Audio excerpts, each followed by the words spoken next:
चार राज्यों के चुनाव के नतीजे आ गए हैं। एक और बीजेपी ने परचम लहराया है तो वहीं कांग्रेस को कहीं ना कहीं नुकसान हुआ है। बात करने के लिए हमारे साथ यूपी सरकार में मंत्री जेपीएस राठौर हैं। बहुत स्वागत है आपका।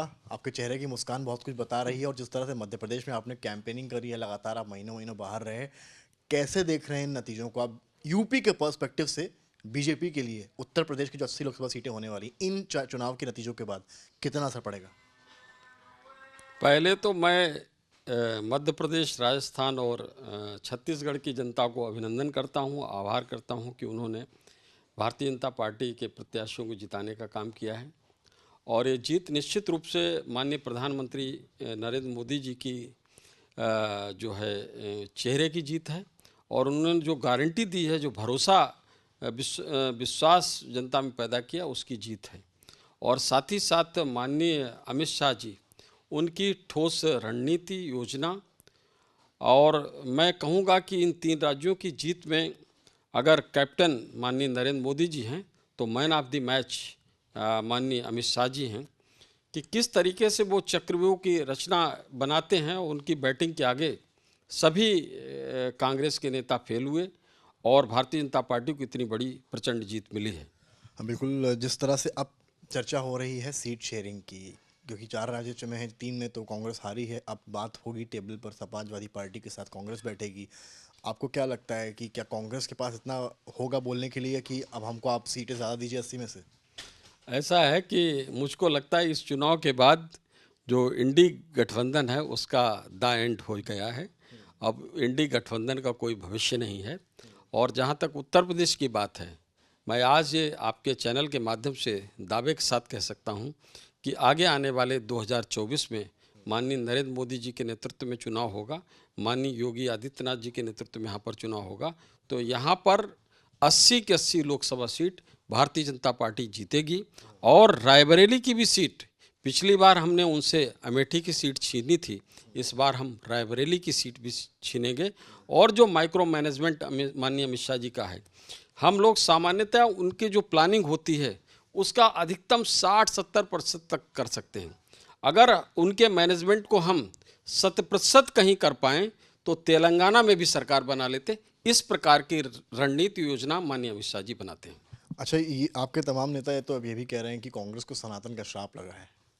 देखिए, निश्चित रूप से उनको भारत की सभ्यता, संस्कृति और हमारी धार्मिक मान्यताओं से कोई लेना देना नहीं है। जब जब चुनाव आता है तो दोनों भाई बहन मंदिर मंदिर मत्था टेकने के लिए जाते हैं और कुर्ते के ऊपर जनेऊ पहन कर जाते हैं। तो ये लोगों को लगता है कि किस तरीके से छलावा कर रहे हैं। तो बिल्कुल एक मृग मारीच के तरह ये भूमिका में रहते हैं कि किस तरीके से अपना रूप बदलते हैं। और जनता ये सब कुछ देख चुकी है कि मुंह में राम बगल में छुरी, इस तरह से चलेगा नहीं। मायावती कह रही हैं कि वो जो नतीजे आए हैं वो बहुत शॉकिंग है, हजम नहीं हो रहे हैं। अब मुझे लगता है कि उनके लिए शॉकिंग क्या है, वो मायावती तो वहाँ ऐसे कुछ तैयारी के साथ लड़ भी नहीं रही थी। और मुझको लगता है कि भारतीय जनता पार्टी पूरी तरीके से जो दलित वर्ग है और जो निर्बल वर्ग है, गरीब है, वो उन तक पहुँच माननीय मोदी जी के नीतियों के द्वारा हम बना चुके हैं। अच्छा, और वो अखिलेश यादव और कांग्रेस के बीच में जो घमासान शुरू हुआ था, आपको लगता है कि अब वो और बढ़ता नजर आएगा? क्योंकि जहाँ राज्य में चुनाव हारे हैं, अब सीटें मांगी जाएंगी यहाँ पर।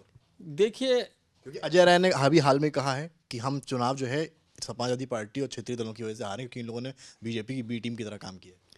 देखिए, अजय राय जी को जानते हैं आप कि वो अब 2024 में अब उनका नाम बदलकर मेरी राय में पराजय राय हो जाएगा।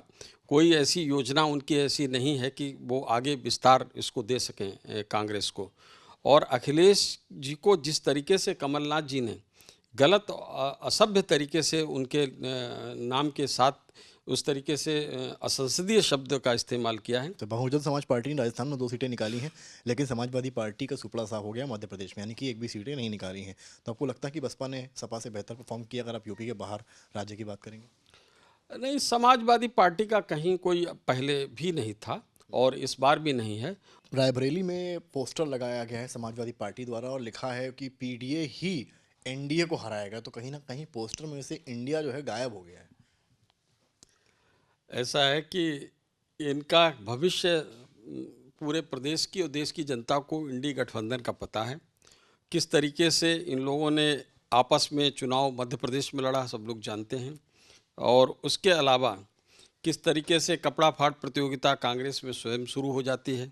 तो जब एक दूसरे के कपड़े फाड़ सकते हैं तो दूसरे गठबंधन के दल को लोगों को कुछ भी कर सकते हैं। आज लखनऊ में बहुत ज़्यादा बारिश हो रही है। मुझे लगता कि कल जो है इतना ज़बरदस्त चुनाव परिणाम आया, इसकी वजह से विपक्ष के जो आंसू निकले हैं, इसकी वजह से मौसम ऐसा हुआ है।